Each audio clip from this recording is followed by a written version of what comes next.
Hello friends. आज की इस क्लास में हम बात करेंगे कैश फ्लो स्टेटमेंट के रिगार्डिंग जो रूल्स बनते हैं उनके बारे में। हमने लास्ट क्लास में जो रूल्स देखे थे उनको हम रिवाइज करेंगे और उसके बाद हम चलेंगे वर्किंग नोट्स की तरफ कि किस तरीके से वर्किंग नोट बनाए जाएंगे। बहुत सारे वर्किंग नोट्स हैं, उनमें से आज हम दो कैटेगरी के वर्किंग नोट के बारे में बात करेंगे। तो आए, सबसे पहले rule number 1, friend enemy rule. 80% के आसपास में यही रूल आपका काम करेगा, तो बड़े ध्यान से देखें। हमने लाइबिलिटी साइड के जितने भी आइटम्स हैं, लाइबिलिटीज साइड के जितने भी आइटम्स हैं उन्हें कहा है फ्रेंड्स। मतलब अगर फ्रेंड्स इंक्रीज होते हैं तो हम भी इंक्रीज करेंगे, यानी कि अगर लाइबिलिटीज इंक्रीज होती है तो हम कैश फ्लो स्टेटमेंट में भी प्लस ही करेंगे। सेकंड, अगर लाइबिलिटीज डिक्रीज होती है तो हम कैश फ्लो स्टेटमेंट में भी एक नेगेटिव इंपैक्ट ही देंगे, यानी कि अमाउंट को प्लस में लिखना है या माइनस में लिखना है ये डिपेंड करता है। अगर लाइबिलिटीज इंक्रीज हो रही है, अगर लाइबिलिटीज बढ़ रही है तो हम भी कैश फ्लो स्टेटमेंट में एक पॉजिटिव अमाउंट लिख के कैश फ्लो को बढ़ाएंगे, इनफ्लो करेंगे। अगर लाइबिलिटीज घट रही है तो हम भी कैश फ्लो स्टेटमेंट में एक नेगेटिव वैल्यू लिख के उसे घटाएंगे। अब आए असेट्स। असेट्स को हमने रखा है एनिमीज की कैटेगरी में, जिसमें उल्टा हम चलेंगे। अगर असेट्स बढ़ती है तो कैश का आउटफ्लो माना जाएगा, यानी कि कैश कम हो जाएगा। एंड अगर असेट घटती है तो कैश का इनफ्लो माना जाएगा, यानी कि कैश बढ़ गया। तो इस तरीके से एक रिवर्स इंपैक्ट आपका बनेगा असेट्स के केस में। तो लाइबिलिटीज आर फ्रेंड्स, जैसे फ्रेंड्स चलेंगे वैसे हम चलेंगे, और असेट्स आर एनिमीज, जैसे एनिमीज चलेंगे उसका उल्टा हम चलेंगे। Entry exit rule. अगर आपको इन्वेस्टिंग और फाइनेंसिंग और ऑपरेटिंग में इन्हीं एक्टिविटीज के किसी आइटम को एंट्री देनी है तो उस आइटम का बैंक ट्रांजैक्शन होना जरूरी है। किससे ट्रांजैक्शन होना जरूरी है? बैंक से उसका रूटिंग, यानी कि इनफ्लो या आउटफ्लो होगा, तभी इसमें एंट्री दी जाएगी। एंट्री दी जाएगी मतलब तभी इनके अंदर लिखा जाएगा। देखो, ऑपरेटिंग में तो बहुत सारी चीज़ें आती है। ऑपरेटिंग के अंदर तो नॉन ऑपरेटिंग, नॉन कैश, उनके एडजस्टमेंट्स भी आते हैं। तो मैं ये कहूँगा केवल और केवल टैक्स के बारे में मैं कहूँगा कि टैक्स की एंट्री तभी होगी ऑपरेटिंग में जब आपका बैंक से रिलेटेड कोई ट्रांजेक्शन होगा। तो इन्वेस्टिंग और फाइनेंसिंग में तो क्लियरली ऐसा है कि अगर बैंक से ट्रांजेक्शन नहीं है तो इन्वेस्टिंग और फाइनेंसिंग एक्टिविटी में लिखा ही नहीं जाएगा। अब बारी आती है एग्जिट किसका होगा। अगर कहीं पे भी आपने पीएनएल का रेफरेंस देखा, पीएनएल अकाउंट का रेफरेंस देखा है जो नॉन ऑपरेटिंग और नॉन कैश आइटम को रिप्रेजेंट करता है, जो किसे रिप्रेजेंट कर रहा है? नॉन ऑपरेटिंग और नॉन कैश आइटम को रिप्रेजेंट कर रहा है, तो तुरंत उसकी एग्जिट हो जाएगी from operating activity. Operating activity से उस आइटम को एग्जिट आपको करना है, यानी कि बाहर निकालना है। अगर इनकम होगी तो माइनस हो जाएगी, और अगर एक्सपेंस होगा तो वापस से एड बैक कर दिया जाएगा, प्लस हो जाएगा। Third rule, account ledger rule. Account ledger rule के 4 पार्ट हैं।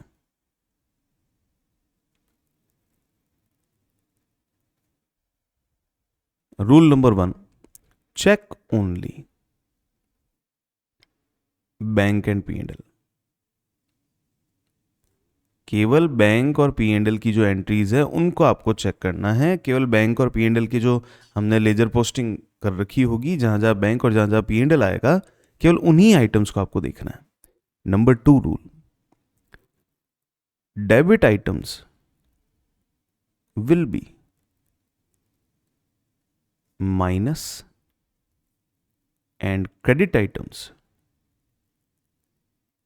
Will be plus. Debit item minus किए जाएंगे और क्रेडिट आइटम जो है वो प्लस किए जाएंगे। यानी कि अगर डेबिट में बैंक से कोई रेफरेंस दे रखा है तो माइनस किया जाएगा, क्रेडिट में बैंक से कोई रेफरेंस दे रखा है तो प्लस किया जाएगा। डेबिट में अगर P&L से कोई रेफरेंस होगा तो माइनस करेंगे, क्रेडिट में P&L से अगर कोई रेफरेंस होगा तो प्लस करेंगे। नंबर 3, बैंक कहां जाएगा? डिपेंड करता है नेचर ऑफ अकाउंट पे या कैटेगरी ऑफ अकाउंट पे। कैटेगरी ऑफ अकाउंट पे डिपेंड करता है। और कहां जाएगा ये?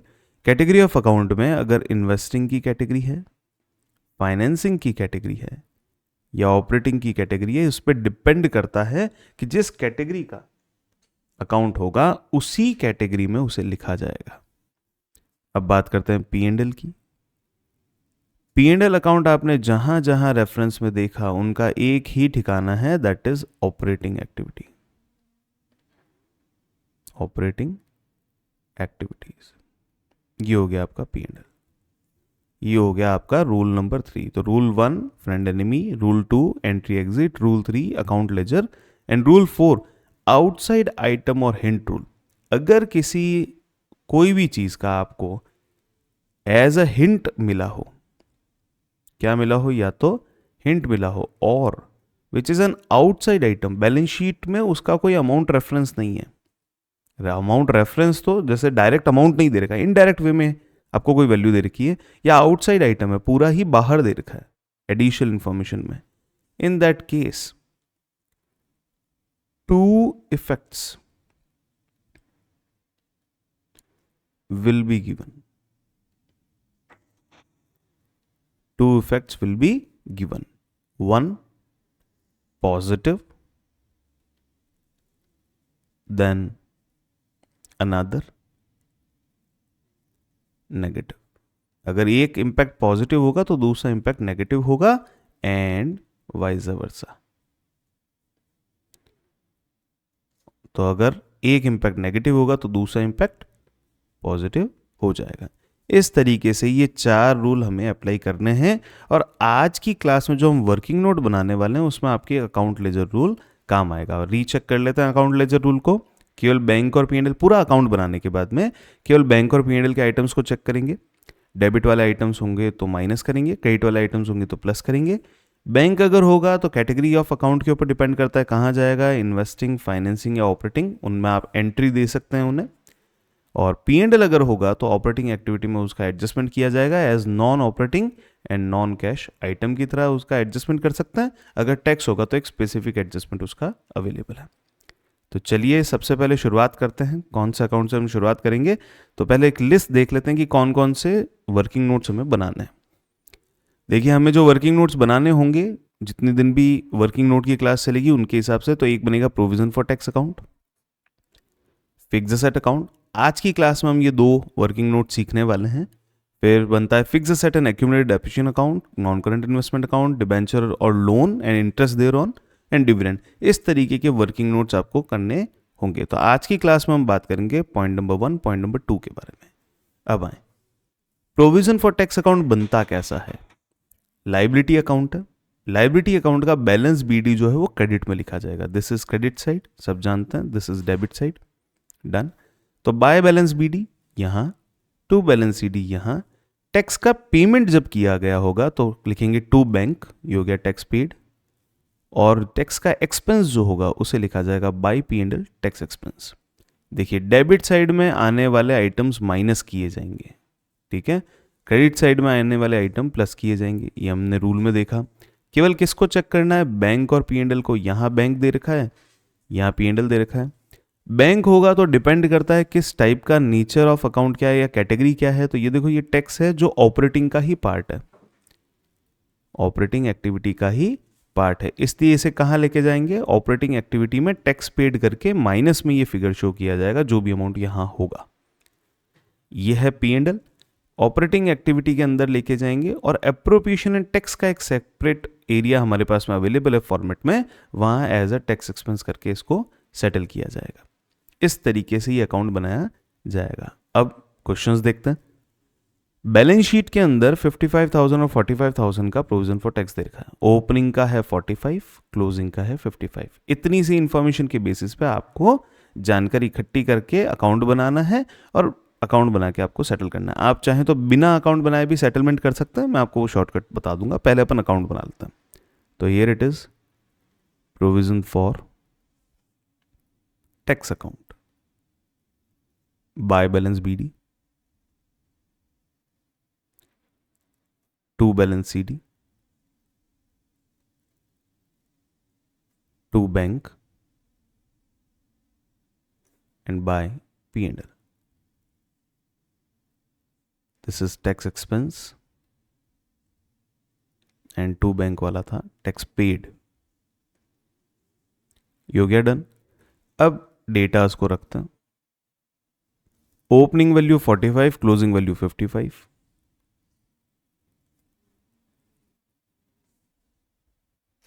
अगर कुछ नहीं दे रखा है, in the absence of any further information,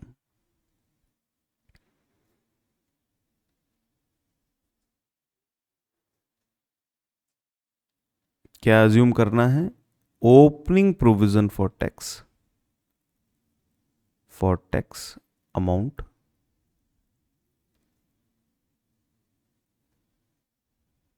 was paid during the year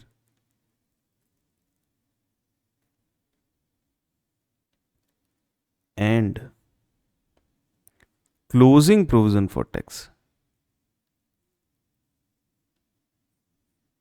amount was representing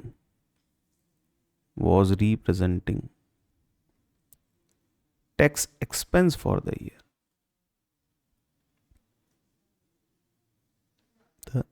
अगर कुछ भी नहीं दे रखा हो तो टैक्स एक्सपेंस कंसिडर किया जाएगा, ये वाला क्लोजिंग वाला, और टैक्स पेड कंसिडर किया जाएगा ओपनिंग वाला। अब इसे लिखना कहाँ है? कैश फ्लो एडजस्टमेंट्स की बात करें, कैश फ्लो स्टेटमेंट एडजस्टमेंट्स, जी हाँ, CFS में क्या किया जाएगा इनका? पहली बात, ऑपरेटिंग के अंदर जाएंगे, टैक्स पेड वाले सेक्शन में, वहां हम शो करेंगे। देखो डेबिट वाला आइटम है, माइनस में शो किया जाएगा, मतलब माइनस फिगर शो किया जाएगा 45,000।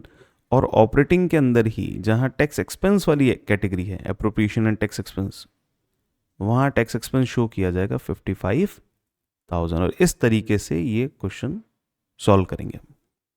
मेन कैश फ्लो में कहाँ जाएगा, कैसे लिखेंगे, वो जब कैश फ्लो के बड़े क्वेश्चन हम सॉल्व करेंगे तब हम देखेंगे। छोटे क्वेश्चंस भी एग्जाम में आते हैं, इसलिए ध्यान दीजिएगा। अगला क्वेश्चन, इस बार एडिशनल इंफॉर्मेशन भी है। तो ओपनिंग क्लोजिंग दे रखा है, tax paid during the year दे रखा है, तो बना लेते हैं एक provision for tax account.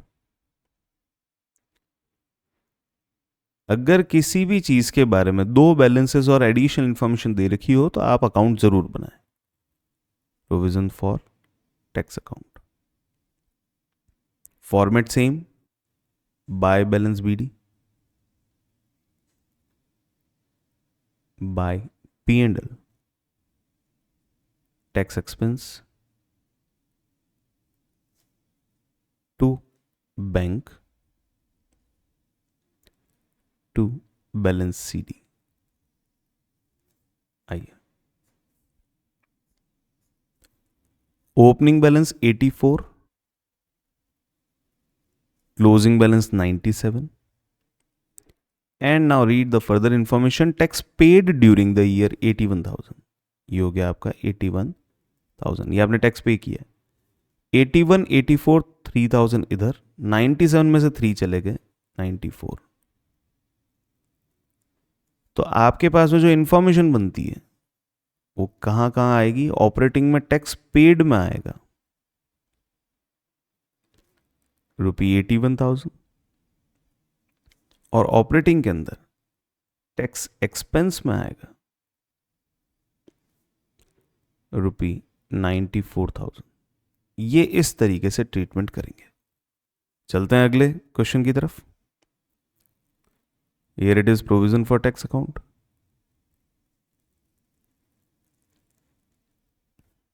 By balance BD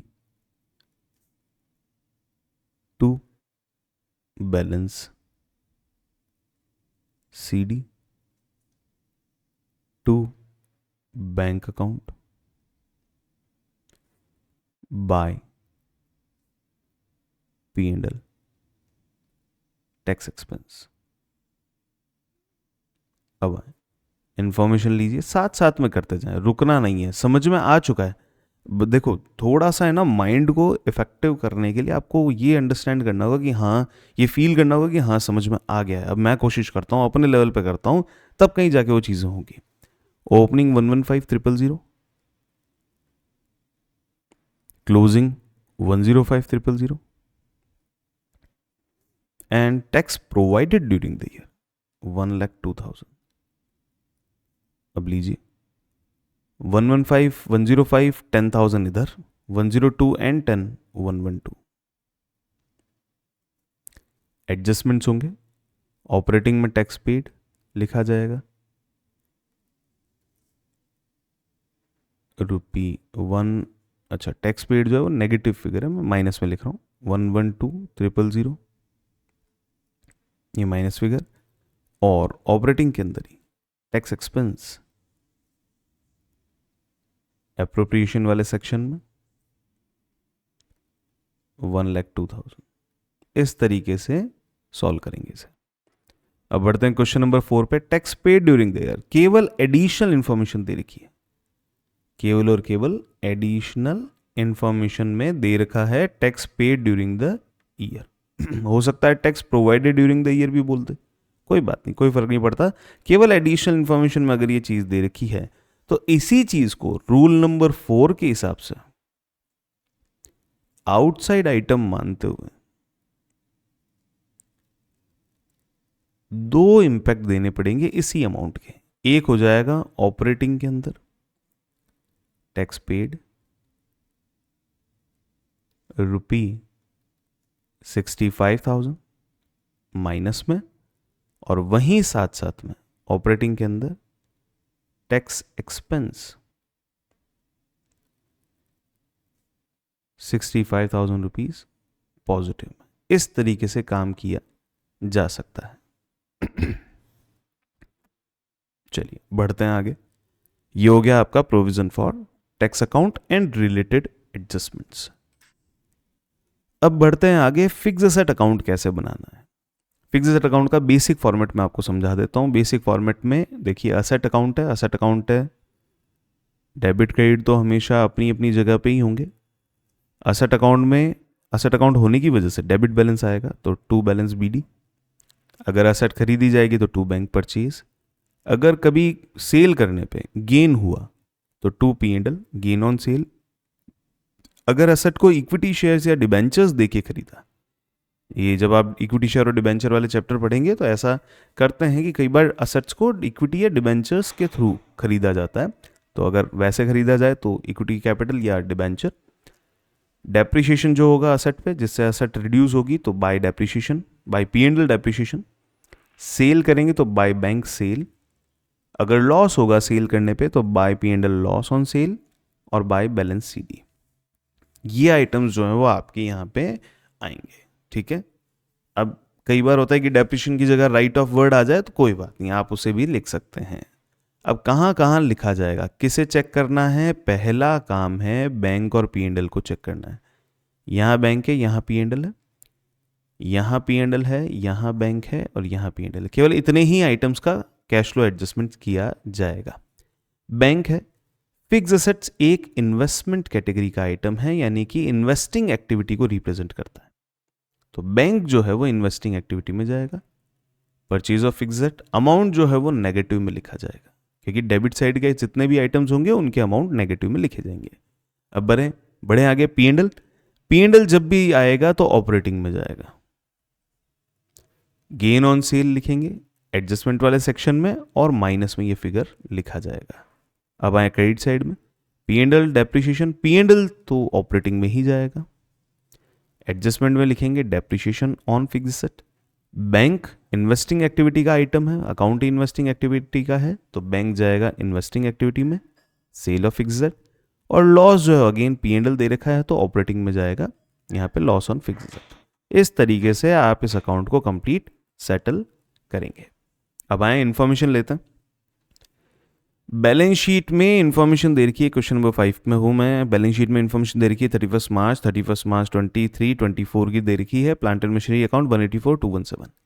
आइए, बिना अकाउंट बनाए भी सेटल कर सकते हैं, पर मैं अकाउंट बना के आपको समझा देता हूँ। प्लांट एंड मशीनरी अकाउंट, देखो बिना अकाउंट बनाए तो मेरी अंडरस्टैंडिंग क्या बनती है, प्लांट एंड मशीनरी 184 से 217 हो गई, यानी कि नई परचेज की होगी। ठीक है, और अगर बिल्कुल सिंपल सा मैं आपका फ्रेंड एनिमी रूल लगाऊं, फ्रेंड एनिमी रूल लगाऊं, तो ये हैं असेट्स, और असेट्स होते हैं मेरे एनिमीज। अगर ये बड़े हैं तो कैश फ्लो में मैं आउटफ्लो शो करूंगा, मैं घटा के शो करूंगा।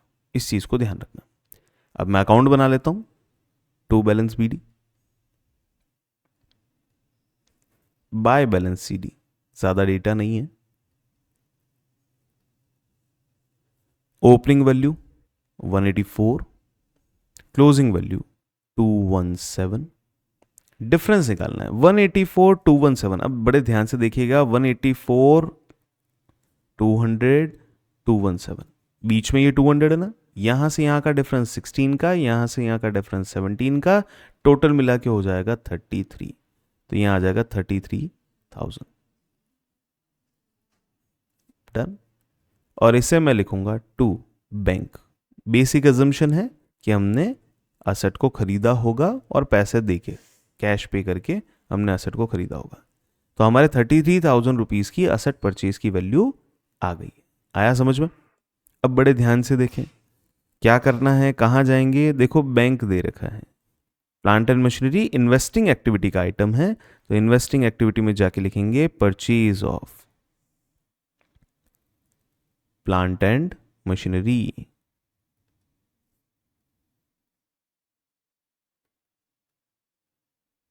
ठीक है, और वैल्यू आ जाएगी नेगेटिव में 33,000। हो गया डन। अब बढ़े आगे। बैलेंस शीट इंफॉर्मेशन दे रखी है, क्वेश्चन नंबर 6, 286 से 201 हो गया, कम हुआ है। अगर वैल्यू कम होती है तो हम जनरल अंडरस्टैंडिंग में मान के चलते हैं डेप्रिशिएशन लगाया गया होगा। ठीक है, अब डेप्रिशिएशन, अब देखो फ्रेंड एनिमी रूल को लगाते हैं, ये हैं हमारे एनिमीज। और एनिमीज की केस में अगर हमने घटाया है, अगर डेटा कम हो रहा है तो हम बढ़ाएंगे। हम क्या लिखेंगे इसको, एज एन इनफ्लो हम इसको शो करेंगे। क्लियर है? अब आए अकाउंट बना के देख लेते हैं। प्लांट एंड मशीनरी अकाउंट, आइए जी, टू बैलेंस बीडी,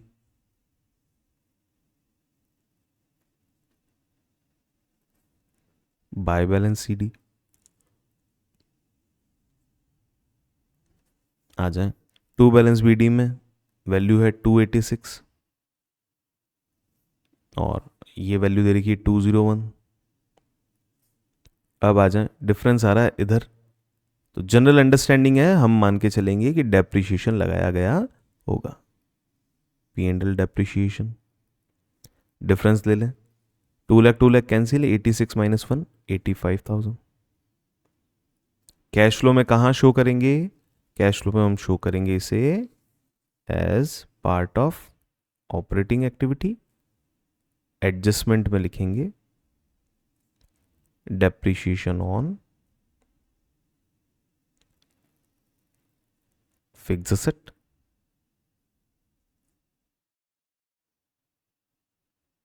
वैल्यू आ जाएगी 85,000 रुपीज। क्रेडिट का आइटम है तो पॉजिटिव वैल्यू ही लिखी जाएगी। क्लियर है? ये आपका क्वेश्चन नंबर 6। बढ़ते हैं आगे। बैलेंस शीट इंफॉर्मेशन दे रखी है और एडिशनल इंफॉर्मेशन भी दे रखी है। अगर एडिशनल इंफॉर्मेशन आपके पास में आती है तो आई सजेस्ट कि आप अकाउंट ज़रूर बनाएं। बिना अकाउंट बनाए आप नहीं भागे यहाँ पे। तो मैं अकाउंट बना लेता हूँ, plant and machinery account.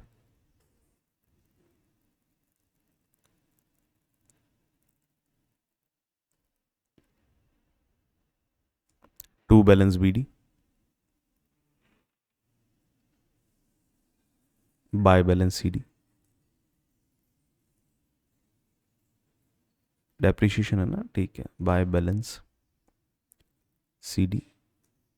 Value आ जाएगी 312 ओपनिंग, वैल्यू आ जाएगी 426 क्लोजिंग। अब आए depreciation charge during the year 94,000, तो by P and L depreciation 94,000। अब डिफरेंस निकालते हैं, 4 माइनस 3 इज 1, 126 में से 12 चले गए 114, 114 प्लस 90,000 इज 204, 204 एंड 4 208, 208। इसे कहते हैं डॉट एलिमिनेशन रूल, जिसमें आप डॉट्स लगा लगा के चीज़ों को एलिमिनेट करते जाते हैं कि किन किन का टोटल हो गया। रीचेक कर लेते हैं, it is 325 520 and here it is 4 510 520 done. तो इस तरीके से ये लिखा जाएगा। इसे फाइनली हम लिख देते हैं to bank it's purchase. General understanding है कि खरीदी होगी।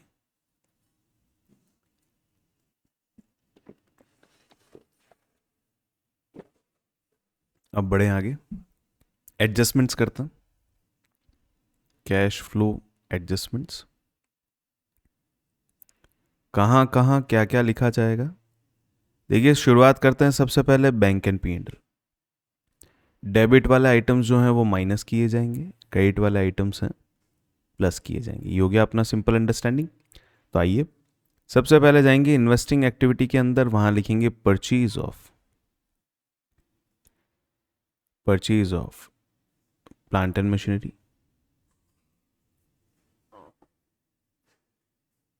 और अमाउंट आ जाएगा माइनस में 2,08,000 डन। सेकंड, ऑपरेटिंग में जाएंगे, depreciation on plant and machinery,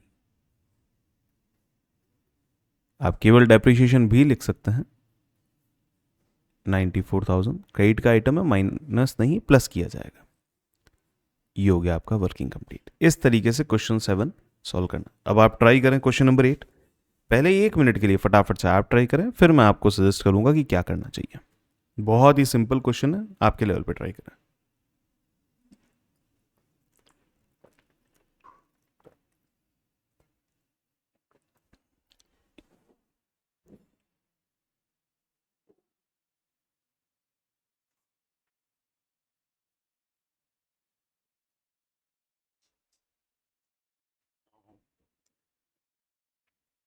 चलिए आइए, तो मैं सबसे पहले, आप अपने लेवल पे करते जाएं।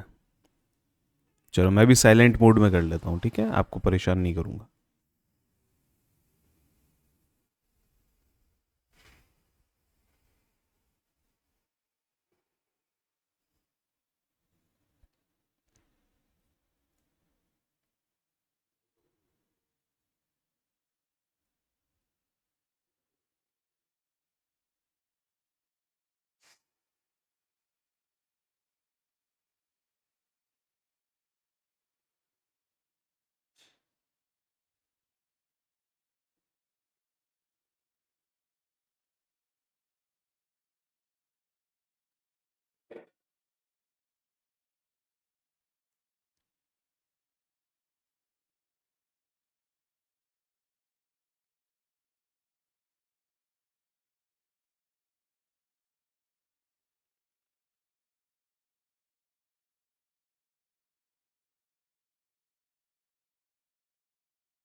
Is it done?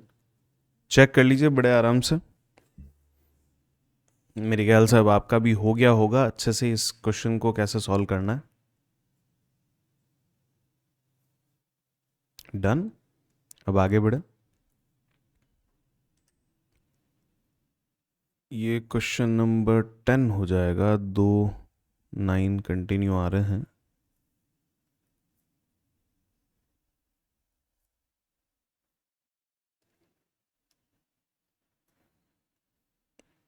चलिए तब तक आप डेटा देख लीजिए एक बार।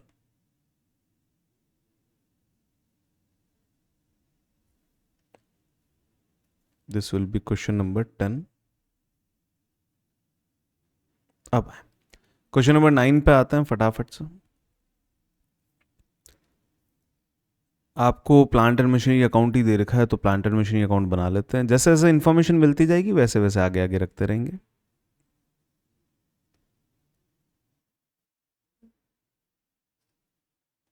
आए। Opening 322, closing 417।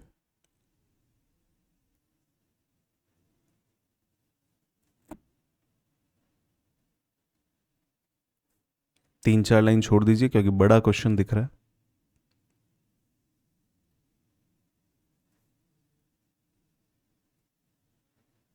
अब बढ़े आगे। During the year a fixed asset costing.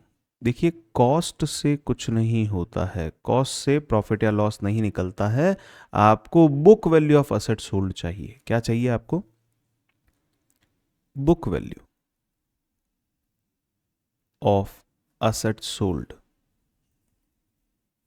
क्योंकि आगे प्रॉफिट लॉस का कंपैरिजन इसी वैल्यू से होगा। Book value of asset sold आती है cost of asset, cost of fixed asset minus accumulated depreciation. उस असेट पे जितना डेप्रिसिएशन आज तक लगाया गया उसको माइनस कर दीजिएगा, तब आएगी आपकी बुक वैल्यू। तो अब आए कॉस्टिंग 165, एक्यूमुलेटेड डेप्रिसिएशन 105, यानी कि 1,65,000 की ओरिजिनल वैल्यू की असेट में से 1,05,000 रुपए चले गए तो वैल्यू बची है 60,000। 60,000 रुपीज की बुक वैल्यू की असेट को और sold at a profit of 8,000, तो बेचा कितने में होगा? By bank. यह है सेल वैल्यू। तो उस असेट को बेचा गया होगा 68,000 में, जिसमें प्रॉफिट हुआ है आपको टू P&L गेन 8,000 का। डन। बड़े ध्यान से देखें, चेक कीजिए। यहां पे 60,000 की असेट थी, 60,000 की असेट को 8,000 के प्रॉफिट पे सेल किया गया। 8,000 का मैंने प्रॉफिट लिख दिया। वैल्यू क्या आएगी? 68,000। Depreciation charge during the year 86,000 by P&L depreciation. ये आपने डेप्रिसिएशन चार्ज किया है, इट्स वैल्यूइंग रुपी 86,000। डिफरेंस निकाल लेते हैं दोनों साइड का। अच्छे अच्छे कॉम्बिनेशन बनाइए, डिफरेंस ऑटोमेटिकली आ जाएगा। This is 3,30,000, 330। 4 लाख में से 330 चले गए तो 70,000 इधर आए।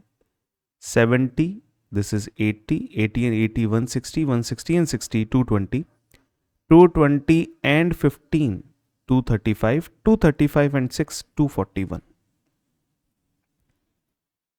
2,41,000। रीचेक कर लेता हूं मैं वैल्यू। 3 and 2 5, 5,30,000, 5,70,000, 571।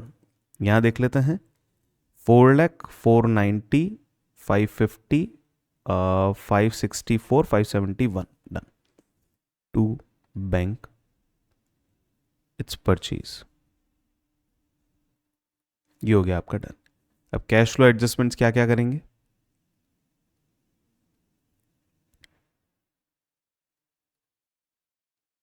नंबर 1, ये P&L ऑपरेटिंग में जाएंगे, एडजस्टमेंट वाले सेक्शन में जाएंगे, गेन ऑन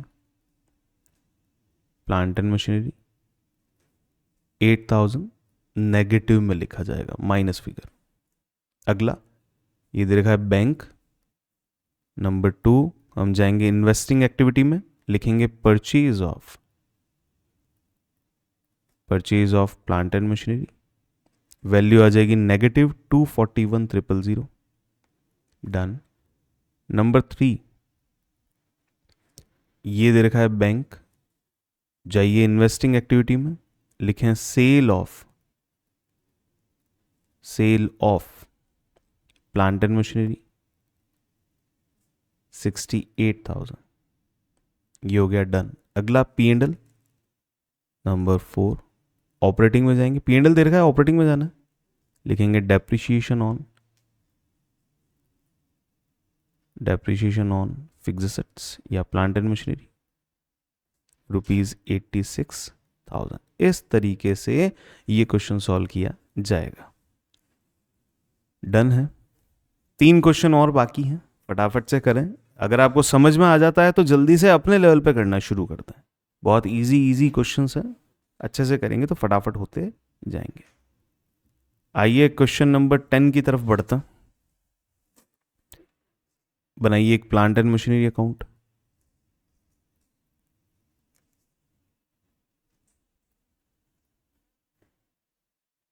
कई बार आपको अजम्पशंस भी लेनी पड़ेगी, सपोज कोई डेटा मिसिंग होगा तो आपको ही अंडरस्टैंड करना पड़ेगा कि ये चीज़ ऐसी हो सकती है। अगर आप किसी चीज़ को एक्सेप्शनल लेवल पे अंडरस्टैंड करते हैं, सपोज की वैल्यू रिड्यूस हो रही है प्लांट एंड मशीनरी की, आप सेल मानते हैं, कोई बात नहीं, आप जब सेल मानते हैं तो नीचे लिख दीजिए we assume that reduction in plant and machinery due to sale, तो सेल की तरफ से उसका ट्रीटमेंट होगा। अगर आप मानते हैं कि सेल नहीं है, ये तो डेप्रिसिएशन होगा, तो अकॉर्डिंगली आप अपनी अजम्पशन लिख दें, it is considered as depreciation and accordingly आपका आंसर करेक्ट माना जाएगा। 2, balance BD by balance CD। अब आए 6,18,000 का ओपनिंग बैलेंस था, क्लोजिंग वॉज 5,13,000, ये हो गया डन। एडिशनल इंफॉर्मेशन की बात करते हैं। During the year a fixed asset having a book value देखिए सब सीधी, ठीक है, बढ़िया है। 94,000 इसी की रिक्वायरमेंट थी हमें। एक्यूमुलेटेड डेप्रिसिएशन, अब इस एक्यूमुलेटेड डेप्रिसिएशन का हमारा कोई लेन देना नहीं है। क्यों? क्योंकि हमें तो बुक वैल्यू ही चाहिए थी, बुक वैल्यू ऑलरेडी अवेलेबल है। 94,000 वॉज सोल्ड फॉर 82,000, तो बाय बैंक। कितने में सेल की है? अपने आप से सवाल पूछो बार बार ये वाला, कितने में सेल की है, कितने का प्रॉफिट या लॉस हुआ, तो by P and L. Loss हुआ है, कितने का लॉस हुआ है? 94 की चीज को 82 में बेचा, 12,000 का हुआ है loss, done. Depreciation charge during the year 115,000, तो by P and L depreciation, ये हो गया है 115,000। अब देखते हैं डिफरेंस इस तरफ आएगा, तो करते हैं to bank purchase, here it is done. लीजिए देखिए 13 और 5 होता है 18, 18 से 18 कट हो चुका है, 5 लाख और 1 लाख होता है 6 लाख, 6 से 6 कट हो चुका है। देखो डॉट एलिमिनेशन कितना इजी है। अब आए 80, 90, 94 एंड 10 इज 104। रीचेक कर लीजिए, ये हो जाएगा 722, हियर इट इज 516, 620, 620 एंड ये हो जाएगा आपके पास में 710, 710, 720, 722, डन है। ये हो गया 1,04,000 फाइनल। अब आए CFS adjustments,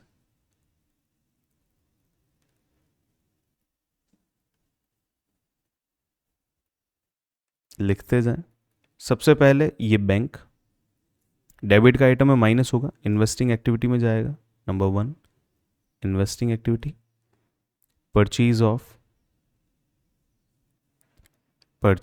of plant and machinery 1,04,000। आपको डेटा देख के ऐसे कैटेगराइजेशन नहीं करना कभी क्वेश्चन में कि इस टाइप का क्वेश्चन आएगा तो ये करेंगे, इस टाइप का क्वेश्चन आएगा तो, आप तो डेटा देखते जाएं। जैसे जैसे डेटा आता जाएगा उस डेटा को कहाँ रखना है, इंडिविजुअल आइटम को कैसे ट्रीट करना है वो आपको देखना है। तो purchase of plant and machinery 104,000। अगला है नंबर 2 पे, ये बैंक दे रखा है, ये भी जाएगा इन्वेस्टिंग एक्टिविटी में।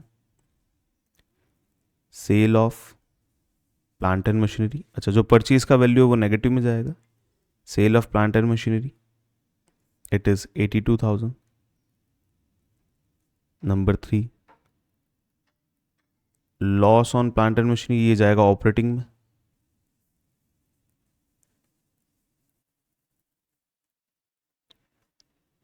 $12,000, वैल्यू लिखी जाएगी पॉजिटिव।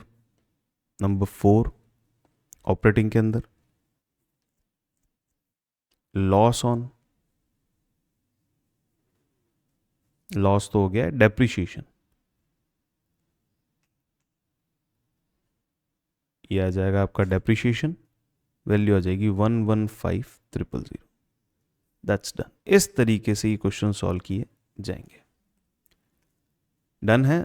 2 क्वेश्चन और बचे हैं, फटाफट से करते हैं, फास्ट स्पीड में। बस देखो 2-2, 3-3 मिनट के अंदर अंदर ये क्वेश्चन सॉल्व हो जाता है।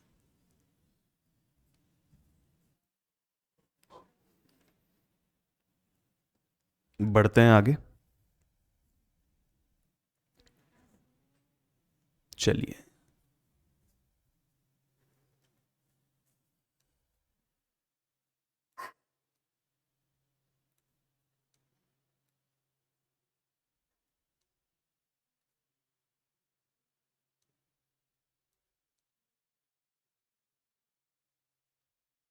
आइए लास्ट क्वेश्चन की तरफ बढ़ते हैं।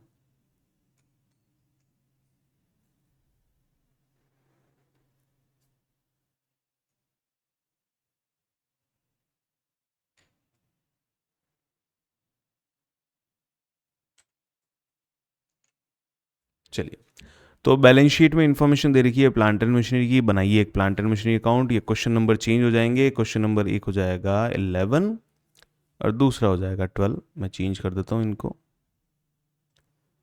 This will be question number 11, this will be question number 12। Numbering में चेंज कर देता हूँ।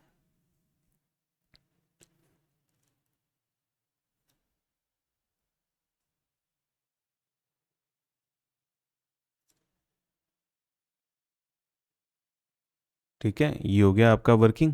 अब करते हैं सॉल्यूशन। तो क्वेश्चन नंबर 11 के सॉल्यूशन के लिए हम पहले बना लेते हैं एक plant and machinery account.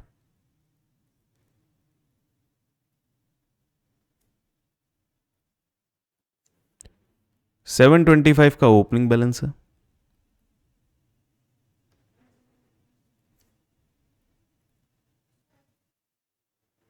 Done. Closing है 508 का, 3-4 लाइन छोड़ के।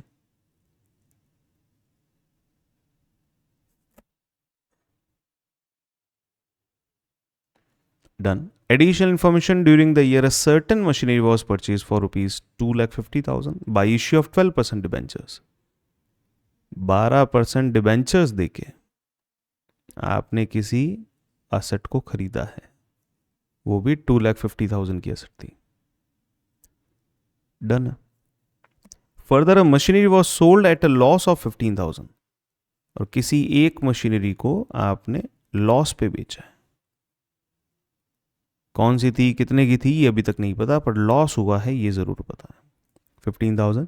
Depreciation charge during the year 132 by P&L depreciation 132। अब देखिए कितने रुपए में असेट सेल की गई थी, ये हमें नहीं पता, जो हम बैलेंसिंग फिगर रख के ढूंढ पाएंगे। बाय बैंक सेल, आइए इसको हम डिफरेंस निकाल के ढूंढते हैं। दिस इज 5 लाख, 6 लाख, 6,40,000, 640 यहां पे हो चुका है। ठीक है, 6,40,000, 640 प्लस 15, 655। तो मैं 55 से 55 तो कट कर देता हूं। अब ये हो चुका है 8 लाख, 8 लाख में से 6 लाख गए, 2 लाख, 2,20,000, 2,20,000 रुपीज का मेरा आया डेप्रिसिएशन। रीचेक कर लेता हूं मैं टोटल वैल्यू, यहां हो रहा है 975, इधर देखते हैं 5, 2, 7, 8, ये तो 8 लाख ही हो रहा है, वापस चेक करना पड़ेगा। ठीक है, गड़बड़ कुछ ना कुछ हो रही है। देखिए ये हो गया आपके पास में 9,75,000, 9 लाख में से चले गए आपके पास में, ये बैंक सेल की वैल्यू को मैं हटाता हूँ यहाँ से, 9,75,000 उधर है, 9 लाख में से ये जा चुका है 6 लाख, तो हो गया 3 लाख, 3,75,000, 375 में से चला गया 40, तो 335, 335 में से 5 गया, इट इज़ 330, 330 में से 10 चला गया 320, तो 3,20,000 रुपीज़ का आपका बैलेंस आएगा। 320, 220 की जगह 320, ये हो गया आपका सेल। अब आए CFS एडजस्टमेंट्स करते हैं।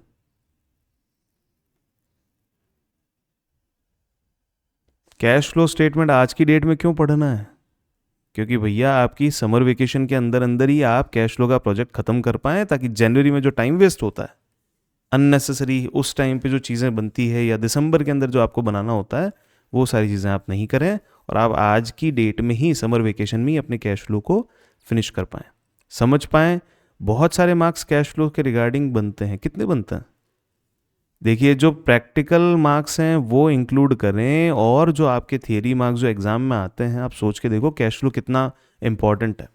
20 मार्क्स फाइल वाइवा ये सब मिला के आपका 20 मार्क्स वो हो गया, और कैश फ्लो के जो मेन क्वेश्चंस आते हैं, 6 मार्क का बड़ा क्वेश्चन, 2 मार्क के छोटे क्वेश्चन, तो इस तरीके से 28 मार्क्स के अप्रॉक्स आपको कैश फ्लो से बेनिफिट मिलता है। अब इतना बेनिफिट अगर इस चैप्टर से मिल रहा है, तो ये चैप्टर तो आपको मल्टीपल टाइम्स पढ़ना चाहिए, और इससे आपको बेनिफिट भी खूब सारा मिलेगा। समझ में भी बहुत जल्दी आता है, 7-8 दिन का चैप्टर है, खत्म हो जाएगा। अब आए कैश फ्लो एडजस्टमेंट्स में, बैंक और P&L देखना है। ये नहीं, ये नहीं, ये P&L है, ये P&L है, ये बैंक है, और ये नहीं। तो P&L में सबसे पहले तो ऑपरेटिंग में जाइए, loss on plant and machinery,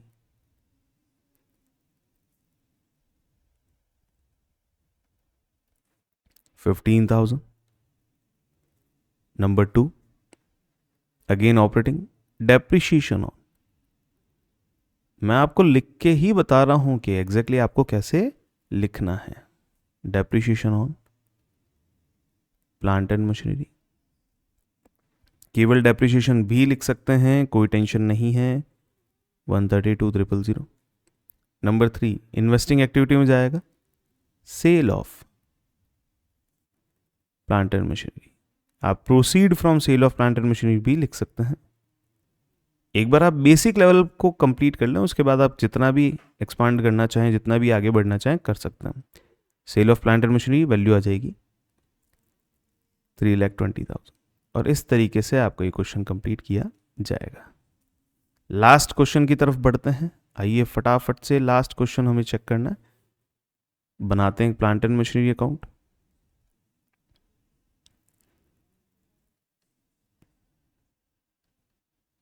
लीजिए plant and machinery 325,610, to balance BD 325, मन में बोलते जाएं वैल्यू 325,610, तो आपको ये डेटा लिखने में आसानी होगी। मूवमेंट का जितना टाइम पीरियड वेस्ट होता है उसको आपको कम करना है, ताकि एग्जाम में आपको ज़्यादा टाइम मिले। During the year a machinery was sold for 1,10,000, कितने में बेची गई है ये आपको दे रखा है, bank 1,10,000, done. Depreciation was charge during the year 94,000 rupees का डेप्रिशिएशन चार्ज किया गया था बाय P&L। डेप्रिशिएशन,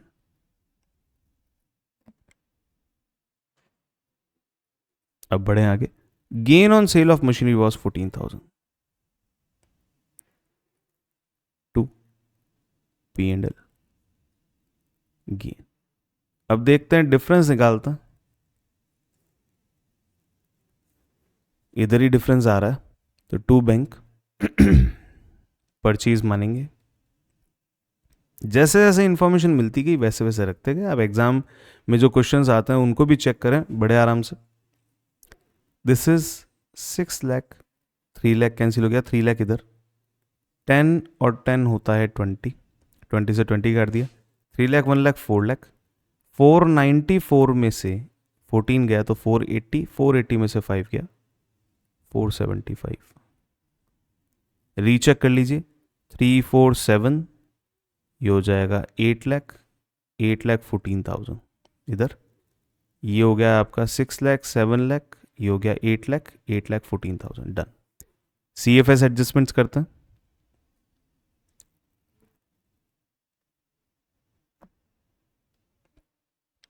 आइए, CFS एडजस्टमेंट्स में नंबर 1 बैंक और P&L ही देखना है। पहले दे रहेगा P&L ऑपरेटिंग में, gain on sale of plant and machinery 14,000। Negative में जाएगा वैल्यू डेबिट आइटम में। अगला बैंक परचेज 475, ये इन्वेस्टिंग के अंदर नेगेटिव में जाएगा। नंबर 2 इन्वेस्टिंग एक्टिविटी में purchase of plant and machinery. Number 3 investing activity में sale of plant and machinery 1,10,000। Number 4 operating activity depreciation, ये आ जाएगा आपका 94,000। इस तरीके से ये क्वेश्चन भी आपका सॉल्व किया जाएगा और आप बहुत अच्छे से इस चीज़ को कंप्लीट कर पाएंगे। Clear to all? आज की क्लास हम यहीं ख़त्म करते हैं। नेक्स्ट क्लास के अंदर हम आगे वाले जो वर्किंग नोट्स होंगे और नेक्स्ट वर्किंग नोट्स होंगे एक्यूमुलेटेड डेप्रिसिएशन के साथ वाले, डिबेंचर्स के केस में क्या करना है, नॉन करेंट इन्वेस्टमेंट के केस में क्या करना है, डिविडेंड का क्या एडजस्टमेंट करते हैं, ये सब हम नेक्स्ट क्लास में देखेंगे। Thank you so much for watching this video. अगर आपको लगता है कि वीडियो काफ़ी इलस्ट्रेटिव थी, काफ़ी अच्छी थी, इसके अंदर आपको पता चला कि एग्जैक्टली एग्जाम में कैसे लिखना है। देखो मैंने एक भी लाइन नहीं बनाई है, ठीक है। मैं केवल और केवल ये लास्ट वाली नीचे की 2 लाइन मेंटेन करता हूँ ताकि अकाउंट क्लोज किया जा सके। तो आपको ध्यान रखना होगा कि अगर ये लाइंस अवेलेबल नहीं हैं फिर भी प्रेजेंटेशन को कैसे करना है और ये लाइनिंग का काम लास्ट में कैसे करना है। अगर आपको बेनिफिट मिलता है, अगर आपको ये समझ में आता है कि क्वेश्चन को स्पीड लेवल पे किस तरीके से सॉल्व करना है, एग्जाम में कहाँ लिखना है, कैसे लिखना है, कितने पेज पोर्शन पे लिखना है, कितनी पोजिशनिंग पे लिखना है, अगर ये सब समझ में आता है तो प्लीज़ शेयर करें, वीडियोज़ को आगे से आगे फॉरवर्ड करें, उन बच्चों तक पहुँचाएं जो बच्चे इन चीज़ों को डायरेक्टली कहीं से नहीं देख सकते हैं, जिनके पास में पेमेंट नहीं है इतना कि वो बाहर जाके क्लासेस ले पाएँ। तो उन चीज़ों का आप यहाँ पे कर सकते हैं। Thank you so much for watching this video. Keep watching the next video.